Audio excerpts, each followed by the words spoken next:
Galácticos, galácticas, hola, ¿cómo estáis? Bienvenidos, bienvenidas a este vuestro programa. Estamos en directo, emitiendo para todo el mundo a través de Alex Comunica, Sapiens, La Caja de Pandora y también a través de Universo Holístico, Mundo Alternativo, el Blog Alternativo, Ciencia y Espíritu, UFO Spain, Ciencia y Misterio. También aprovecho para saludar a los amigos que se van sumando a nuestra señal, nuevos espectadores que recibimos a través de Canal 31 en toda California, que emite para toda California, televisión por cable, y también para Canal Maro, que emite también para toda Centroamérica por televisión por cable. A todos, bienvenidos, bienvenidas.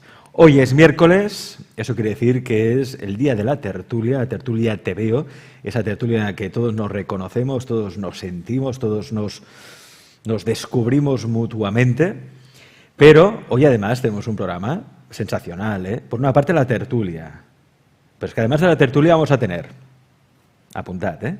Hoy nos acompañará Emilio Carrillo, estará con nosotros Emilio Carrillo. También estará con nosotros Alex Muniente, que hablará de la cara oculta, no de la Luna, sino de Marte. ¿Qué está pasando en Marte? ¿Por qué llama tanto la atención? ¿Qué van a hacer allí precisamente en Marte que no nos están contando? Todo eso será con Alex Muniente hacia el final del programa. También nos acompañará Ivonne Lois y Juan Fran Hernández, nuestro especialista en gestión de emociones. También estará con nosotros en esta tarde intensa que empezamos ya. Y ahora sí, vamos a saludar a todos nuestros contertulios. Por una parte nos acompaña Sara Urquizo, investigadora del inconsciente. Sara, bienvenida. Gracias, Alex. Enrique Moniz, investigador de la energía taquiónica y autor de un canal de YouTube muy recomendable como es Sentirse Bien. Enrique, bienvenido. ¿Qué tal? Buenas tardes, Alex. Buenas tardes a todas y a todos. Muy bien, así me gusta esa energía, esa fuerza. Y nos acompaña también Mariana García Legar, es especialista en tradiciones íberas. Mariana, bienvenida. Muchas gracias por la invitación, Alex, y un gusto saludaros a todos. El gusto es mío, Mariana. De hecho, tengo que pedirte disculpas porque hemos anunciado al principio del programa que eras una de las 13 abuelas. Una del colectivo de las 13 abuelas. Y no es así, es decir, tú estás en contacto con este colectivo, pero no eres una de las 13 abuelas, ¿eh? Entonces te pido disculpas por eso. Efectivamente. Igualmente, Mariana, cuéntanos por qué es tan importante este colectivo de las 13 abuelas, por qué ahora más que nunca es tan necesario e imperioso conocer su mensaje. Bueno, las 13 abuelas indígenas, el Consejo Internacional de las 13 Abuelas Indígenas, que ha reunido ancianas líderes de los 4 continentes y que ha reunido 7 idiomas y tradiciones vinculadas a la tierra muy importantes de los 4 continentes, como dije antes. Cumpliendo una antigua profecía presente en muchas tribus, en todas las tribus de ellas. Esa antigua profecía decía que llegaría un momento en el cual, en el cambio de milenio, si las abuelas se reunían y levantaban el rezo y la voz en pro de la tierra y de todos los seres sintientes que la habitan, se inauguraría un milenio de paz y de bonanza. Así fue como ellas fueron convocadas, fueron reunidas en cumplimiento de estas profecías. Inclusive algunas de ellas traían regalos que sus propios abuelos les habían dado para el día en que ellas formaran parte de este consejo. Ellas han recorrido todo el planeta en una alianza de oración y educación por las 7 próximas generaciones y han levantado su rezo y esa profecía, digamos que ha dado su cumplimiento. Ellas han cumplido su papel. En este momento ya varias de ellas caminan por el otro lado, ya no están aquí presentes, pero como ellas decidieron, seguirán trabajando por el bien de la familia humana y de la tierra desde el lugar en el que se encuentran ahora. Entonces, bueno, ellas de hecho anunciaron este tiempo tan crítico que estamos viviendo ya en el 2004, cuando se reúnen en su declaración, ya hablan de toda esta crisis planetaria tan tremenda. Es cierto, se anticiparon, ¿no? Y la verdad es que lo acertaron. Claro, la cuestión es, una vez acierta esa profecía, obviamente, ¿Qué es lo que tenemos que hacer ahora? ¿No? La gran pregunta. ¿Y ahora qué? ¿Qué nos recomiendan? ¿Qué nos aconsejan? ¿Qué nos dicen este consejo, ¿no? Este colectivo tan potente como es el de las 13 abuelas? Que como tú bien explicabas, Mariana, hay algunas que ya no, digamos que no caminan en este plano de existencia, sino que ya han trascendido. ¿Cuál sería su mensaje para superar los tiempos actuales? Bueno, las 13 abuelas eran 13 abuelas indígenas, o sea, pertenecen a comunidades indígenas, ¿no? Ellas consideraban que atesoraban una información que todo el planeta iba a necesitar muy especialmente en los tiempos que estamos atravesando. Esa información tiene que ver con una manera de vivir alineada con la naturaleza, de respeto a la tierra, de respeto a la tierra, al agua, al aire, de vinculación con la naturaleza, de trabajo en pro de una cultura de paz, porque consideraban también muy importante la cultura de paz, sabían que vendrían tiempos turbulentos. Y por otro lado, todo el trabajo de ellas es un trabajo orientado a las 7 próximas generaciones. ¿Por qué a las 7 próximas generaciones y no a las futuras generaciones? Bueno, básicamente porque ellas consideran, este es un principio Lakota, de la tribu Lakota, que todo lo que nosotros, los seres humanos, estamos viviendo en el planeta en este momento, hacemos o dejamos de hacer, tiene repercusiones en los próximos 150 años. Y 150 años es tradicionalmente el tiempo de 7 generaciones. Y yo creo que este mensaje es muy importante, ¿no? La conciencia de que todo lo que nosotros hacemos, pero también aquello que no hacemos, tiene repercusiones en el futuro, ¿no? Está muy bien. Yo creo que ese mensaje, además de ser conscientes de todo lo que hacemos, de lo que pensamos, de lo que sentimos. A ese respecto, creo que Sara, Mariana, te quería hacer una pregunta acerca de los pensamientos que son propios o ajenos, ¿no? Y cómo saber diferenciarlos. Sara, cuando quieras, porque esa pregunta que le vas a hacer creo que es muy interesante. Alex, no se ve bien la imagen, pero no importa. ¿Me oís bien? Se te oye perfecto, no te preocupes. La imagen volverá. Mariana, hoy comentando con Alex, que habíamos tenido una conversación anterior a la mañana, yo quería preguntar una cosita. Mira, en el propio proceso que estamos pasando como humanidad, que está claro en este despertar tan fuerte y con tanta turbulencia, vamos a decir, cuando nos metemos en la mente o salimos del corazón, bueno, pues no, ya sientes, ¿no? Lo que es el inconsciente colectivo, lo que se llama el inconsciente colectivo. ¿Sientes tú que ese inconsciente colectivo, yo por lo menos lo que siento es que hay pensamientos que vienen hacia ti que no son tuyos para nada, pero que realmente es que vienen, ¿no? O sea, ¿cómo vives tú esos pensamientos? Sabemos que siempre tenemos que ir al corazón, ¿no? Pero a mí me tiene muy sorprendida que hay días que estás en esta conexión de amor y de repente tienes un pensamiento que llegas a casa con él, dices, este pensamiento no es mío, o sea, me he traído algo que no me pertenece, ¿sabes? Yo utilizo para eso mucho la ducha con agua con sal, me vuelvo a conectar otra vez al corazón, pero ¿de dónde crees? O sea, ¿crees que estamos siendo verdaderamente como desde ahí, vamos a decir, abducidos o manipulados por una granja de experimentación que es la Tierra donde vivimos todos? Bueno, no creo que estemos siendo más manipulados que en otros momentos. O sea, creo que la manipulación que vivimos hace tiempo que la vivimos, ¿no? O sea, creo que la manipulación forma parte de la historia humana, digamos, desgraciadamente, y especialmente en los últimos tiempos con los medios de comunicación, las redes, etcétera, ¿no? También creo que bastante miedo y mucha gente alertando de que nos están manipulando, y en parte esa manipulación viene de que hay una carencia de pensamiento propio, ¿sí? Yo creo que el corazón es importante, pero la cabeza es fundamental, en el sentido de que amor sin conciencia no sirve para mucho. Necesitamos un amor con conciencia, ¿sí? Un amor no sentimentaloide, ¿no? Sino un amor compasivo realmente y con una visión más clara, ¿no? Entonces creo que evidentemente es importante no estar todo el día colgado de los medios, porque eso sabemos que nos hace daño. Haya o no un colectivo manipulándonos detrás, sabemos que no nos hace bien, ¿no es cierto? Lo que nos hace bien es el contacto con la naturaleza, en la medida que se pueda, porque hoy en día hay mucha gente que no puede tener ese contacto, ¿no? El contacto entre nosotros, el tocarnos, abrazarnos, sabemos que lo que está pasando también nos limita en ese sentido, pero yo creo que toda limitación y gran tragedia humana siempre ha implicado un salto evolutivo importante, ¿no? Entonces creo que es importante tener, bueno, creo que es muy importante tener una meditativa mente, creo que, y la oración. Yo soy una mujer de oración, soy una mujer de rezo, no soy especialmente religiosa, pero sí soy una mujer de oración, y creo que el rezo es importantísimo en este momento, ¿no? Para invocar lo mejor de nosotros mismos, Qué de bueno. nosotras El mismas. rezo, el poder de la oración, ¿no?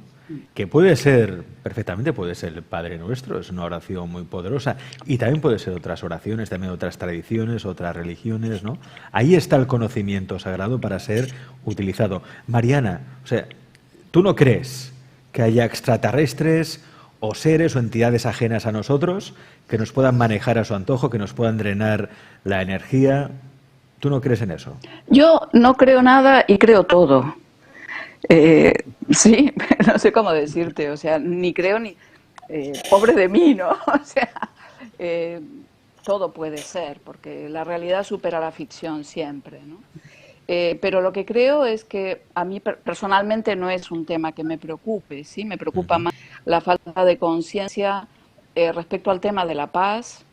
Digamos, soy bastante terrenal en este sentido, ¿no? Me preocupa el tema de la paz, me preocupa el tema de la ecología, me preocupa el tema de la educación, ¿no? Creo que son temas importantísimos. Creo que es probable que nos manipulen los de aquí, los de allá y los de acullá, pero también creo que cuando hay una buena conexión espiritual interna estamos protegidos de eso, ¿sí? Pero bueno, no niego ni afirmo nada. Aquí es como todo, da igual de dónde venga o cuál es el origen o el porqué, lo importante es el cómo y el para qué, ¿no? Es decir, cómo conseguir, por ejemplo, esa conexión plena con el presente, el aquí y el ahora, con la Madre Tierra, con Gaia, para que nadie nos manipule, se llame político, se llame élite financiera, se llame Anunnaki, da igual. ¿Cómo hacerlo para empoderarnos, enraizarnos y que nadie nos manipule, Mariana? Bueno, si yo tuviera la receta así de clara, mira, pero tampoco la tengo, ¿no? O sea, yo creo que lo importante es tener un pensamiento propio, pero también veo que en general se carece bastante de pensamiento propio. En parte, sí, quiero decir que los grandes medios de comunicación van para un lado, van para el otro. Aquí lo importante es dónde estás tú, cuál es tu tribu, dónde está tu agua, dónde está tu huerto, dónde está. ¿Cómo puedes vivir vinculado a la naturaleza, ¿no? Y a veces es que es difícil realmente, ¿no? Porque claro, también depende mucho de tu clase social y del lugar en el que estés, ¿no? Pero creo que es importantísimo, yo creo que la única esperanza la tenemos en las próximas generaciones y en la educación de las criaturas, ¿sí? Creo que ahí es donde tendríamos que intentar poner el mayor esfuerzo, dirigir ahí, porque nosotros, todos los que estamos aquí presentes, me vais a perdonar y espero que no os moleste lo que voy a decir, pero estamos de salida ya en la vida. Nosotros somos gente que ya hemos vivido nuestra vida, estamos de salida, yo quizás más que vosotras, pues soy más vieja, pero bueno, es igual, quien más, quien menos. Los que están de entrada son los niños y las niñas y los jóvenes, ¿no? ¿Cómo los empoderamos? Esta película, supongo que la habéis visto, que es Terminator, donde esa madre prepara a ese niño para lo que va a venir, y en cierto modo yo creo que todas nuestras criaturas actuales van a tener que ser en el futuro líderes ecológicos y líderes que sostengan, digamos, la antorcha de la vida en la Tierra, ¿no? La antorcha de la vida natural, quiero decir. ¿Cómo los vamos a empoderar? ¿Cómo vamos a ayudar a los padres y las madres que los empoderen? Porque creo que es la única posibilidad que tenemos de cambiar. La inversión de futuro que podemos hacer es esa. Está muy bien esa pregunta que lanzas. ¿Cómo empoderar a nuestros hijos? Yo en mi caso tengo un niño de 8 años. Mariana, ¿cómo crees tú que yo puedo empoderar a mi hijo? Pues enseñándole a vincularse con esa, enseñándole a vincularse con otras niñas y niños, dándole no, yo creo que las criaturas necesitan conocer la realidad. Estamos, bueno, tienen que conocer la muerte, tienen que ver el ciclo vida, muerte, vida, tienen que ir a los velatorios, perdón por estas cosas tan feas, ¿no? Porque son como tristes, pero es que no ayudamos a nuestras criaturas a enfrentarse al mundo que van a tener que vivir, un mundo muy difícil si los hacemos, si los tenemos como al príncipe Siddhartha lo tuvieron, engañado, creído que no existía la muerte, la vejez y la enfermedad, ¿no? Entonces creo que tenemos que hablarles con mucha verdad y con mucha sinceridad. Tenemos que hablarles de lo que es la vida, tenemos que hablarles de lo que es el abuso sexual. Muchas criaturas sufren abuso sexual porque sus padres no les han explicado. Nadie tiene derecho a tocarte tus partes íntimas ni a besarte. ¿No? O sea, tenemos que ser más, hablar de tú a tú con nuestras criaturas, creo yo. En mi humilde opinión, que yo tampoco tengo las fórmulas, ¿no? Y no tratarlos como si fueran de cristal, ¿no? No sobreprotegerlos demasiado. Efectivamente. Es decir, que se aventuren, que sean atrevidos, y si se la tienen que pegar, que se la peguen, si tienen que caerse y hacerse daño, pues que se caigan y se hagan daño, porque y tienen que aprender límites, por sí solos, tienen que experimentar. Límites. Hay que poner límites, el amor pone límites. El no poner límites destruye a nuestras criaturas, no las ayuda. Porque la vida te pone límites y te machaca vivo. Entonces hay que poder tener esta resiliencia y estar acostumbrado a que hay cosas que sí y cosas que no. ¿Cuáles? Las que tú como padre consideres. Pero fíjate ahora, Mariana, que nos están poniendo muchos límites en todo, ¿eh? Estamos en una época de muchas medidas, imposiciones, restricciones. ¿Qué hacemos? Bueno, a ver, no sé, yo en mi experiencia he vivido épocas donde he tenido límites muchísimo más terribles que estos. Claro, yo tengo 64 años, he vivido la dictadura en Argentina, yo nací en Argentina, vine de aquí, en fin, la misma guerra civil fueron límites tremendos, la guerra mundial fueron límites tremendos, o sea, esto que nos está pasando es duro, pero la humanidad ha vivido cosas muchísimo más duras que esta y limitaciones objetivas muchísimo peores que esta. Lo que pasa es que, claro, no estamos acostumbrados, digamos, ¿no? Hemos perdido capacidad de adaptación, pero yo creo que los límites y las cosas estas, bueno, evidentemente no voy a entrar en el tema de si esto es una conspiración o no es una conspiración. Bien, me parece porque, sinceramente, compañeros, no tengo la respuesta. ¿Sí? Yo tampoco. No la tengo. Nadie. Nadie la tiene la respuesta. Y aparte yo creo que hablando de la conspiración le das más fuerza y poder de la que realmente tiene. Por lo tanto aquí hay que hablar de soluciones, de lo que podemos hacer. Primero a partir de un análisis o diagnóstico, ¿no? ¿Qué pasa con la humanidad? ¿Qué está pasando con la humanidad? Enrique, ¿qué pasa con la humanidad? Hombre, pues yo pienso así, a grandísimos rasgos y destilando todo esto, pienso que llega un grandísimo relevo, un esperadísimo relevo de una humanidad a otra. Una humanidad que por un afán de codicia, de dominio, de control y de todo eso que ya sabemos, ha invertido el orden natural en todas las formas que le ha sido posible. Y ahora mismo, por ciclo, no por nuestra heroicidad como humanidad, sino por el acabar un ciclo, y nosotros también podemos participar en ello, vamos a volver a un orden natural. Esto lo han dicho todas las tribus, todas las etnias, todas las culturas. Es decir, vamos a poner esto del derecho, porque estaba del revés. Yo me he leído muchísimas biografías de místicos, de investigadores, y todos decían que estaba el mundo al revés. Entonces, digamos que esta nueva humanidad lo va a poner al derecho. Lo va a poner al derecho porque no puede seguir, digamos, al revés. Por el simple hecho de que ya no puede seguir al revés. Y luego todas las señales que hay a nuestro alrededor nos están dando de una manera estrepitosa el cambio de que ya no pueden seguir así. No se puede seguir así. Ya no se pueden tapar tantas mentiras, ya no se pueden tapar... Es decir, pero no me refiero a unos o a otros, me refiero también a todos nosotros, a los que nos creemos buenos, buenísimos. Es decir, ya no podemos guardar tanto ¿entiendes? Como decía Jesús, ya no podemos seguir siendo sepulcros blanqueados. Entonces ha llegado la hora de empezar a hacer caso a las revelaciones de Nuestra Señora del sentido común. Es decir, va a ser una época del sentido común, de hacer todo con un sentido común con mayúsculas, que es el menos común de los sentidos. Entonces llega una época de coherencia, llega una época de descubrir, llega una época de que el potencial humano pueda expresarse en todos sus aspectos. Llega el momento de la creatividad en todos los órdenes para resolver todos estos problemas que la mayoría han sido creados y son totalmente irreales. Es decir, derribar este holograma de crisis, de caos, que en realidad, en la realidad profunda, no existe como tal. Es solo una increíble simulación.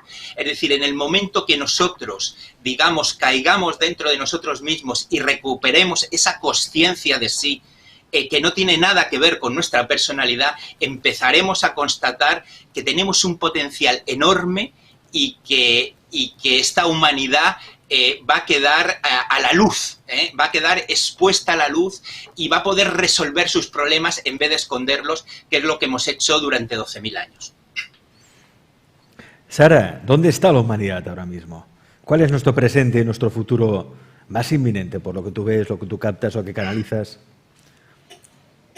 Yo lo que siento es que estamos en un momento, el momento de los momentos. Es como un momento que comparto con Mariana, que en realidad el paso nuestro por la Tierra es un paso. No somos propietarios de la Tierra para nada, pero sí nuestra misión es la vuelta al origen, la vuelta otra vez a la conexión con la Madre Tierra, con el mundo sutil también, estar en nuestro centro y dejar a nuestros hijos la mejor tierra para que ellos también puedan seguir en esta evolución.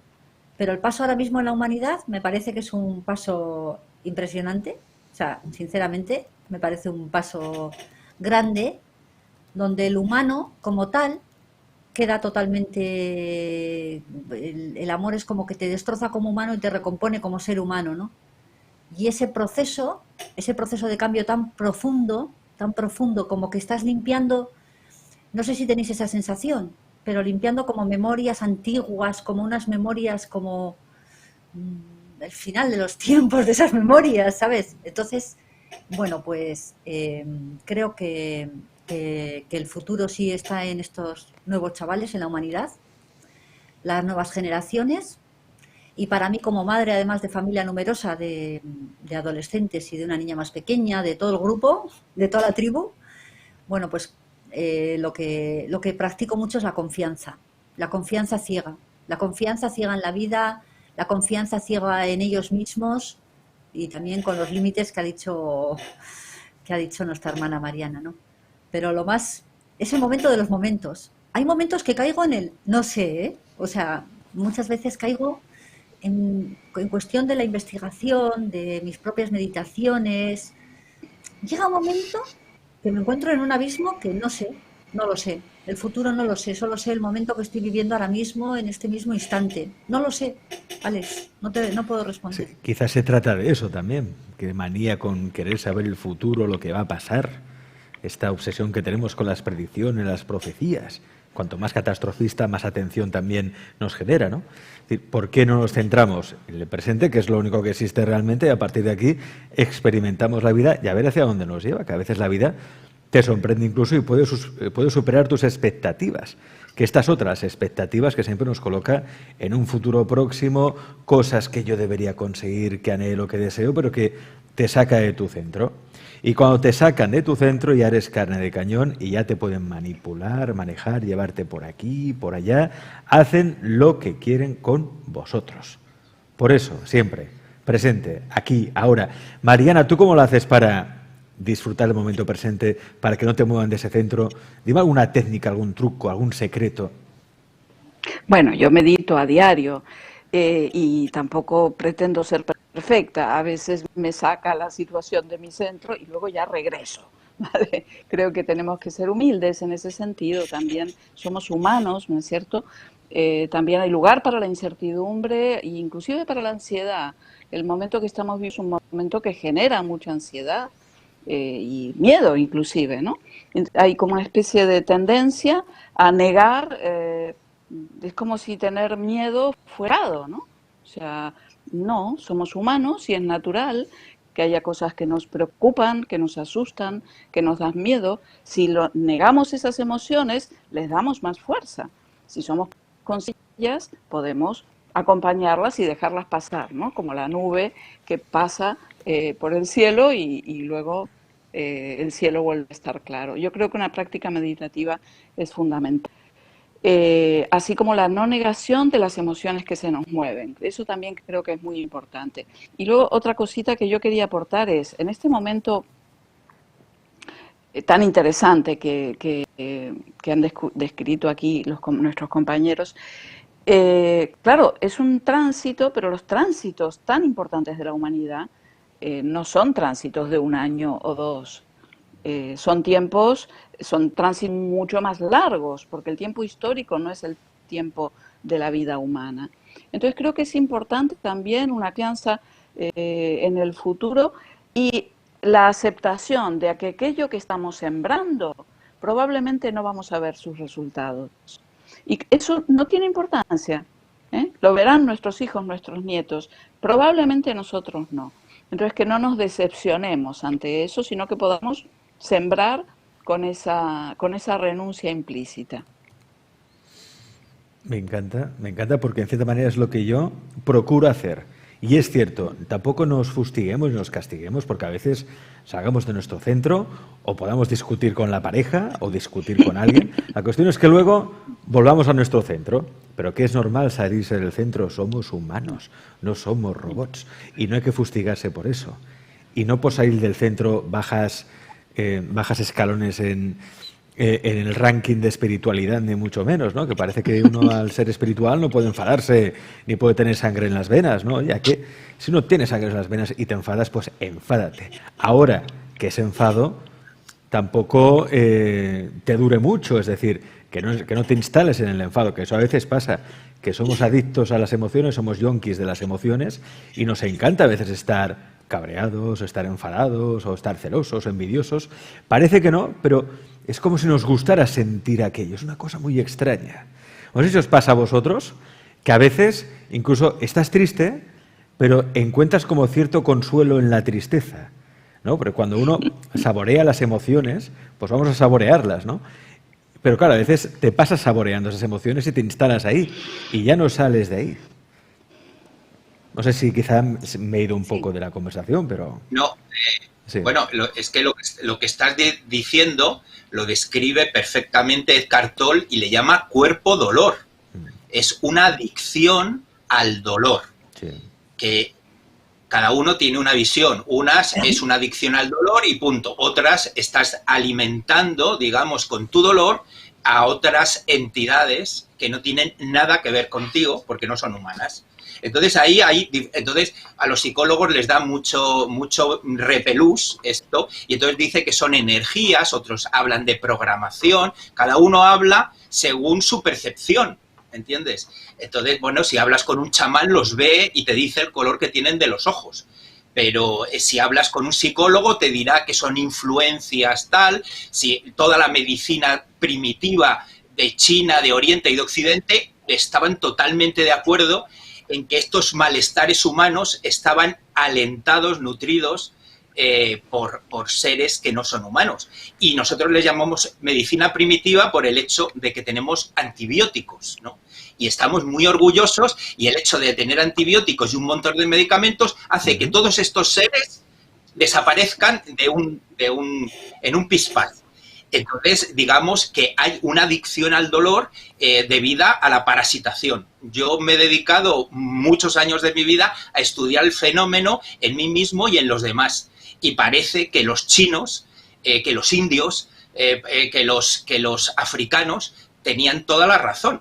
Pero hay muy pocos psiquiatras que estén, digamos, hay algunos, y los que hay lo defienden a capa y espada pero no están por la labor. Entonces hay que destaparla. Esta es una época de desvelar, es una época de descubrir. Entonces no le vamos a llamar programación cuando son lombrices intestinales. Ten en cuenta que cuando tú tienes una tenia, una solitaria, de repente te pones a comer donuts y te pones a comer pasteles como un loco y dices tú, ¿pero qué hago? Pero si a mí nunca me han gustado los pasteles, pero al parásito que tienes dentro sí le gustan los pasteles y te obliga a comer los pasteles. Estamos en una época que tenemos que descubrir esas cosas. No podemos emplear esa diplomacia y ese eufemismo para decir que todos los animales en la naturaleza están parasitados. Si veis fotografías de las ballenas, veis esas manchas blancas que son hongos. Veis, es decir, que muchas veces nosotros, el sufrimiento humano no es simplemente nuestro.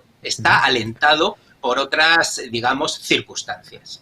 Claro, pero según tú, esos parásitos están en un nivel energético espiritual, es decir, en tu percepción, Enrique, esas entidades sí que existen. Vamos a ver, yo las he percibido pues por lo menos 2 o 3 veces a la semana.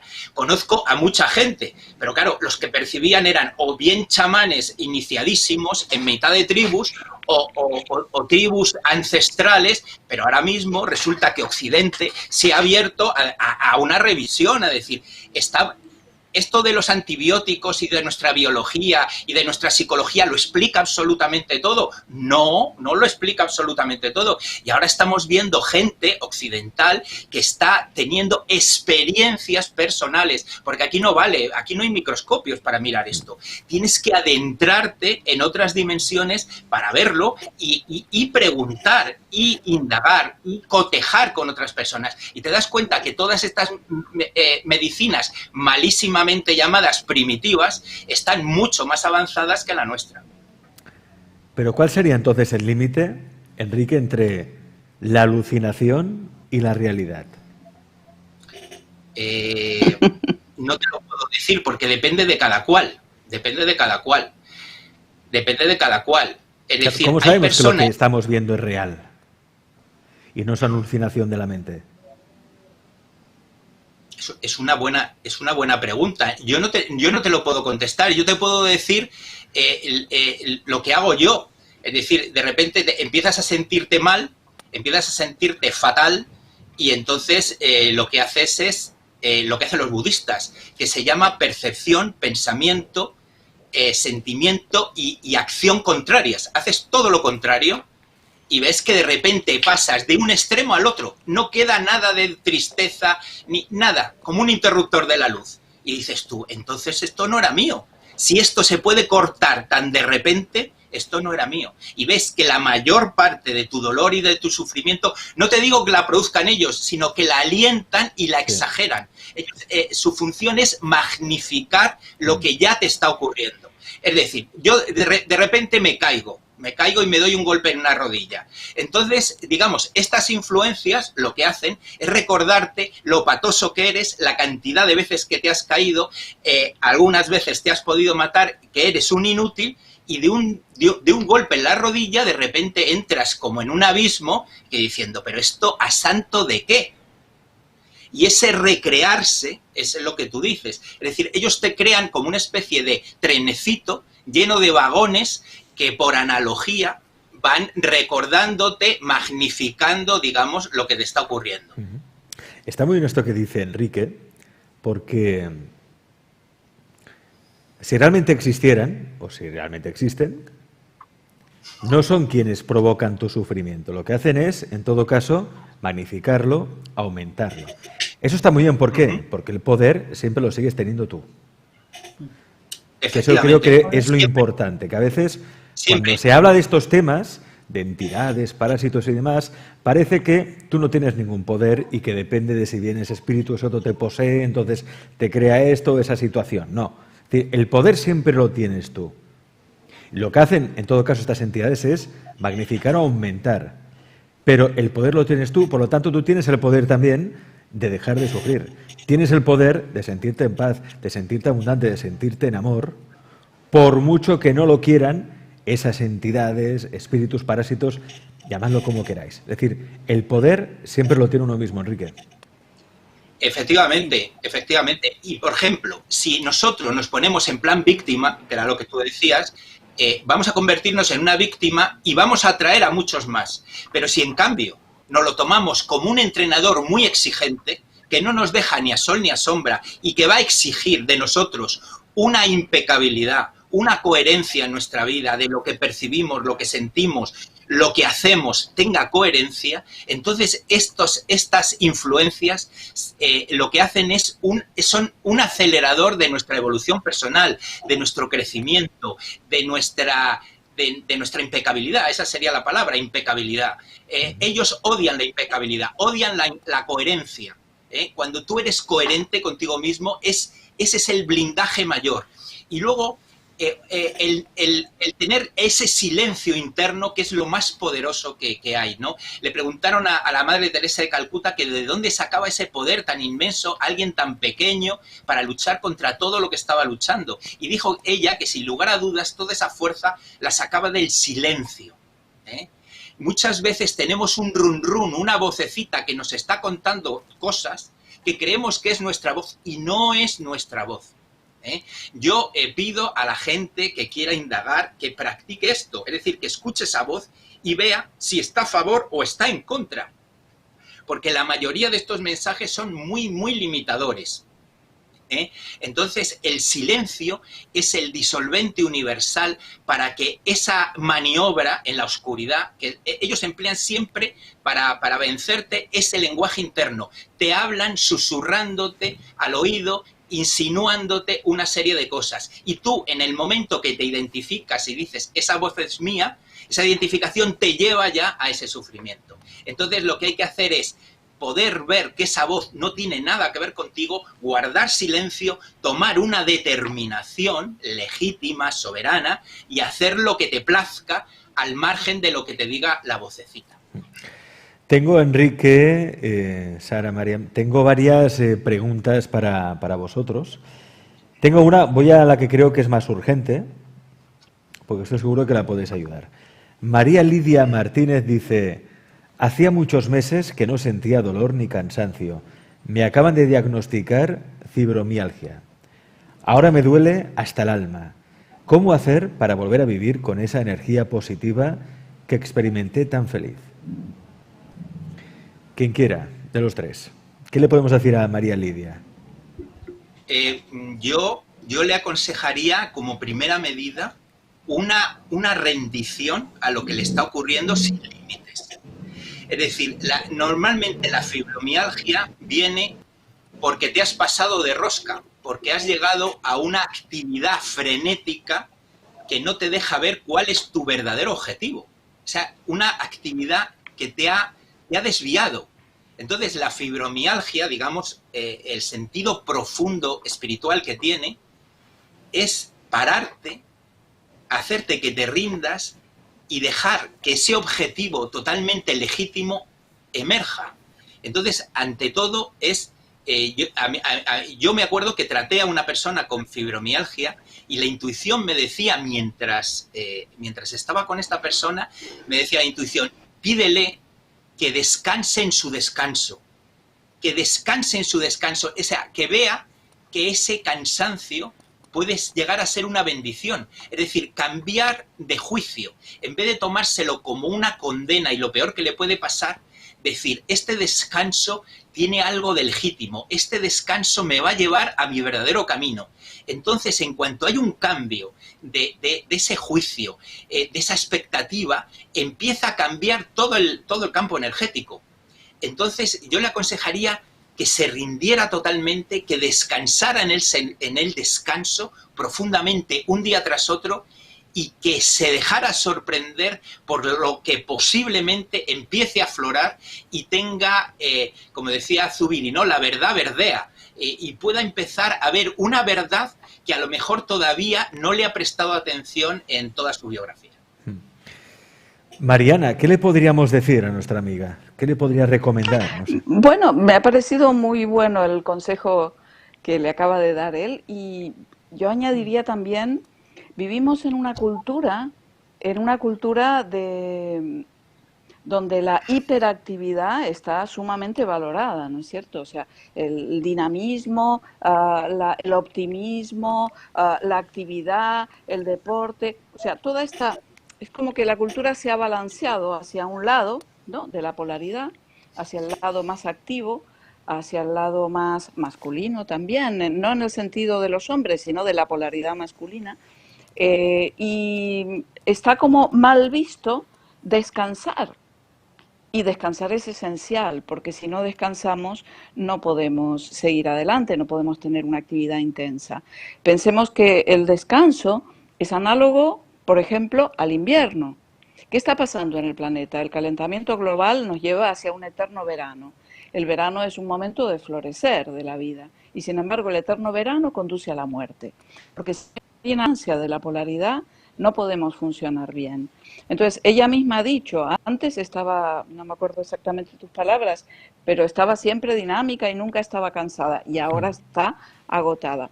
Pues quizás tenga que hacer esa experiencia del descanso, esa experiencia de permanecer en la polaridad receptiva, de la quietud, de la escucha interna, y quizás ahí puedan llegar a un lugar medio, porque el lugar no es ni el de la hiperactividad ni el de la falta absoluta de actividad.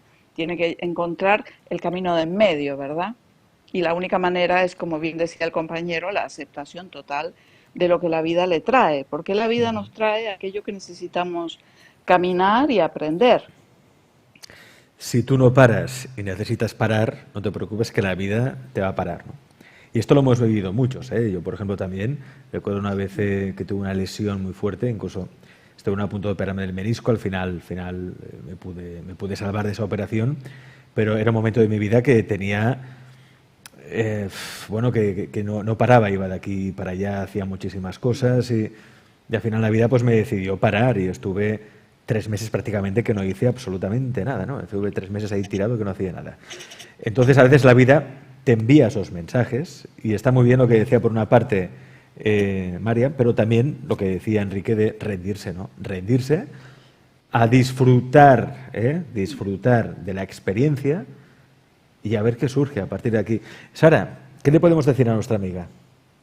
Pues estoy de acuerdo con mis compañeros totalmente, desde la rendición y sacar lo que es el jugo, el oro a la experiencia, ¿no? A lo que es la vida, ¿no? Que siempre nos regala, es tan generosa en esos regalos de ese aprendizaje consciente, ¿no? Son aprendizajes profundos y que te hacen pararte y sentirte en el silencio que estoy sintiendo, y desde el aprendizaje pues hay un cambio en el sueño, ¿no? En el maya, en la realidad. Que lo viva, es que en realidad estamos viviendo un sueño, no una ilusión. Y entonces lo que es el aprendizaje se realiza en otro lugar donde te tienes que meter en tu silencio, en tu interior. Y cuando llegas a ese aprendizaje, a ese sentir, siempre llega la rendición de no lo sé, no sé. Pero siempre el testigo que te habita, tu yo soy, sabe más que tú. Entonces le diría que se conecte al amor, que se conecte al amor infinito que existe, que nos sostiene en esa fuerza del yo soy, y desde ahí que lo deje en sus manos, que deje de remar, ¿sabes? Que lo deje en sus manos. Para mí todo es que está en manos de Dios, ¿sabes? Él sabe más que tú. Él sabe mucho más que tú, mucho más recursos que tú. Se le ocurren cosas mucho mejores que a ti. O sea, es vivir en el espíritu, le diría. Ya que hablamos de Dios, hablabais antes de la oración. En este caso, Mariana hablaba de la oración, ¿no? El poder de la oración para conectarse pues, con ese Dios interno, con la divinidad que todos llevamos dentro, ¿no?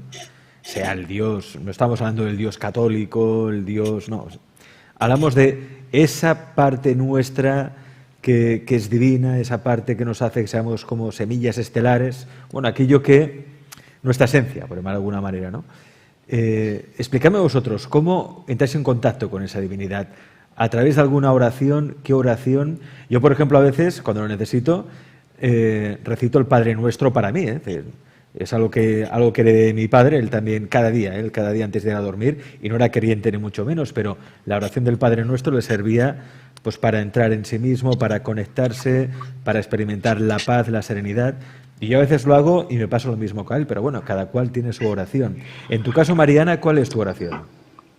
Bueno, yo tengo dos devociones, digamos, para decirlo de alguna manera, ¿no? O sea, por un lado, yo no soy católica, pero no soy de ninguna religión en realidad, ¿no? Pero sí que soy una persona muy conectada con el espíritu y tal.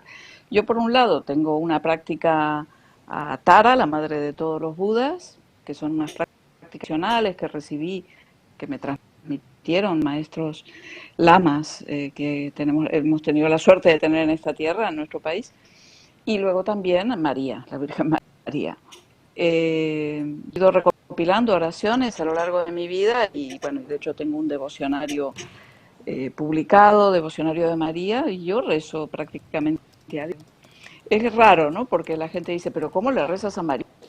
Bueno, pues mira, yo me entiendo, yo con mi mismidad me entiendo, yo tengo una conexión grande, ¿no? Con la Madre Divina. Soy lo que se llama una mujer rosa, digamos, pero bueno, para mí es Dios, ¿no? Es una energía universal. Y yo creo que es importante entender que la oración es como cuando hablas con un ser querido, ¿no es cierto? Bueno, como Jesús enseñó, ¿no? Porque Jesús fue el primero que le dijo Padre a ¿no?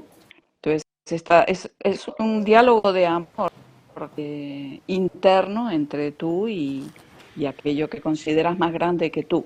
Como dicen, por ejemplo, la gente de Alcohólicos Anónimos, ¿no? Que dice, aunque no seas religioso, siempre puedes entrar en contacto con aquello que es más grande que tú. Entonces creo que es una suerte cuando uno tiene esa conexión, pero si no la tienes, no olvides que la puedes pedir, porque la fe es un don y los dones pueden pedir. O sea que puedes pedir que te llegue a ti esa fe que te permita tener una conexión con la divinidad, con aquello que es más grande que tú. Si la palabra Dios o diosa te chirría, porque hay mucha gente que tiene ahí como un prejuicio, ¿no es cierto? Entonces, si lo concibe como algo que es más grande que uno, le resulta un poco más sencillo. Y entender que rezar es, por ejemplo, a las 13 abuelas, cuando las oíamos rezar, rezaban hablando, ¿no? O sea, simplemente hablando, aunque no repitieran oraciones. Tú puedes hablar y expresar tanto tu amor hacia la divinidad como tus necesidades o tus tristezas, ¿no es cierto? Y bueno, eso sería lo que yo considero oración. Me encanta, Mariana. Muchas gracias. Sara, ¿cuál es tu oración o cómo lo haces tú? Vale, viene de una manera como muy, no sé cómo decirte, como si yo hubiera nacido con ellos, ¿sabes? O sea, viene de una manera como que la espiritualidad es algo que va innata en mí, ¿no? Es difícil explicar, pero sí te puedo decir cómo he podido llegar a más profundidad de poderlo conectar más conmigo, ¿no? Bueno, para mí la ley natural, dentro de lo que nosotros somos hijos de la madre tierra y del padre, pues, llámalo, hay gente que le llama el sol sirio, hay personas que han llamado el mundo sutil, ¿no? Esa fuente reveladora que tenemos, ¿no? Que estamos entre el cielo y la tierra, ¿no? Estamos suspendidos entre el cielo y la tierra. O sea, yo lo que practico es mucho, aparte de conectarme con ellos, de manera que yo con la ofrenda, desde la intención, es como que hay una ley dentro de la ley natural que es la ley del sustento. Tú, si te fijas, todos los seres vivos de este planeta, y los animales, por ejemplo, cuando un animal, tú tienes una relación con él, pues con el animal, ¿qué es lo que quiere un perro, ¿no? Vamos a poner un perro, ¿no? Pues la comida, ¿no? Entonces, para mí, intensifico, que eso tiene mucha relación también con la investigación de la mente del inconsciente, con lo que es el arte ritual, porque todos los días a la madre tierra me voy y yo le hago una ofrendita, por ejemplo, de azúcar blanco, que es brillo, ¿no? Y le digo que yo y ella formamos una unidad. Y al padre, y desde la madre tierra viene lo que es la manifestación, porque es un campo de información muy grande, ¿no? Y le doy gracias por sostenerme y le doy muchas gracias por darme este suelo, ¿no? Donde estoy ahora mismo suspendida como alma. Y luego al padre que es lo sutil, que es la revelación, de donde vienen las revelaciones, lo que hago también es todas las noches le enciendo también un incensito, una vela. O sea, entro desde la intención, pero hago algo físico que desde la tierra intensifica como arte ritual para conectarme más con esos mundos, ¿no? Es la ley del sustento. O sea, yo no puedo pedir siempre a Dios, pedir, pedir, pedir, pedir. O sea, yo le puedo pedir, pero realmente también hay una interrelación de tú a tú, ¿sabes? Es como una relación personal de tú a tú. O sea, yo creo que para tener una respuesta siempre tienes que hacer una pregunta, ¿sabes? Es empezar a relacionarte. O sea, Dios siempre está, ¿no? El mundo sutil siempre está. La pregunta es, ¿dónde estás tú? O sea, ¿estás dispuesto a tener esos silencios y a empezar a relacionarte desde la intención, ¿no? Yo, o sea, le digo a Dios, al sol, a lo sutil, le digo, ¿no? Tú y yo formamos una unidad. Yo soy un sol aquí en la tierra brillando. Y eso también va encendiendo tu propia luz, va conectándote tú con tu propia luz. Y lo intensifico incluso con un ritualito, ¿no? Luego ya cuando empiezas en el arte chamánico, en el chamanismo, ya luego se empieza ya a hacer más despachos, ya se hacen más cosas más avanzadas igual, ¿no? Pero es importante también sostenerlo. O sea, no es un día, sino que es toda mi vida, ¿no sabes? Es todos los días, o sea, es todos los días. Yo me levanto dando gracias a la Madre Tierra, me arrodillo, le beso. Y hay veces que incluso cuando tú tienes un poquito de tierra en la boca, es que como que sientes la información, ¿no sabes?, del planeta. O sea, viene información. Entonces, bueno, siempre es una relación de unidad, de unidad. Gracias, Sara. Enrique, ¿cuál es tu oración? Mi oración, ya desde muy pequeño me sentí totalmente mimado por lo más alto, ¿no? Y eso, como lo hacen los budistas, lo notaba en mi respiración. Cada vez que yo era consciente de mi inspiración, no solo me llenaba de aire, me llenaba de algo mucho más que el aire. Me llenaba de sentido, me llenaba de grandeza, me llenaba de, pues eso, de inspiración, ¿no? Entonces, yo no he tenido que creer nunca porque he venido ya creyendo, ¿no? He nacido ya creído, ¿no?